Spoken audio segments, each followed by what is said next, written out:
is a deeper question altogether, which is, what do you desire? What makes you itch? What sort of a situation would you like?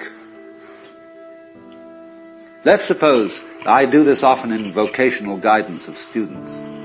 They come to me and say, well, we're getting out of college and we haven't the faintest idea what we want to do. So I always ask the question, what would you like to do if money were no object? How would you really enjoy spending your life? Well, it's so amazing. As a result of our kind of educational system, crowds of students say, well, we'd like to be painters, we'd like to be poets, we'd like to be writers, but as everybody knows, you can't earn any money that way.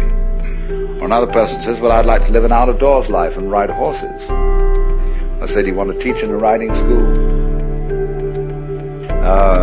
Let's go through with it. What do you want to do? When we finally got down to something which the individual says he really wants to do, I will say to him, you do that. And forget the money. Because if you say that getting the money is the most important thing, you will spend your life completely wasting your time. You'll be doing things you don't like doing in order to go on living, that is, to go on doing things you don't like doing, which is stupid. Better to have a short life that is full of what you like doing than a long life spent in a miserable way. And after all, if you do really like what you're doing, it doesn't matter what it is, you can eventually turn it, you could eventually become a master of it. It's the only way to become a master of something, to be really with it. And then you'll be able to get a good fee for whatever it is. So don't worry too much. Somebody's interested in everything. And anything you can be interested in, you'll find others will. But it's absolutely stupid to spend your time doing things you don't like in order to go on spending things you don't like and doing things you don't like, and to teach your children to follow in the same track. See, what we're doing is we're bringing up children and educating them to live the same sort of lives we're living, in order that they may justify themselves and find satisfaction in life by bringing up their children, to bring up their children to do the same thing. So it's all retch and no vomit. It never gets there.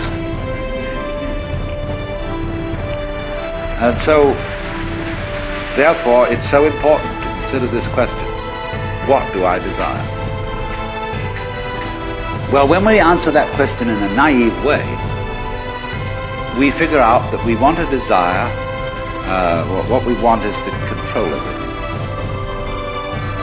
To create girls that don't grow old, apples that don't rot, clothes that never wear out, conveyances that get from one place to another instantly so we don't have to wait, power available to do anything that you could conceive and do it just instantly like that. To get this funny technological omnipotence. But if you take time out to think about that, and really go into it with your full strength of imagination, and find out whether that's where you want to be, you will soon see that's not what you want.